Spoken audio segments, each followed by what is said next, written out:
اس کی زبان اس کا عمل تو ایسا ہو سکتا ہے، پر اہل حدیثوں کے امام کا عمل ایسا ہو سکتا نہیں۔ اس ملفوظات کے شروع میں لکھا ہے کہ احمد رضا جب سوتا تھا کیسے سوتا تھا؟ اپنے سر کے نیچے دونوں ہاتھ رکھتا، اپنے قدموں کو یوں موڑتا کہ قدموں کے ساتھ لفظ محمد بن جاتا۔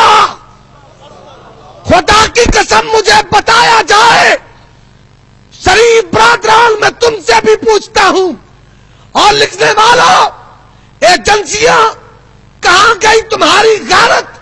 تمہارے قلم کیوں نہیں لکھتے کہ نبی کے نام کی گستاخی پاؤں کے ساتھ لفظ محمد بنایا جائے؟ نہ تمہیں غیرت آئے نہ انہیں غیرت آئے، اور پھر بھی عاشق رسول کے الوائے۔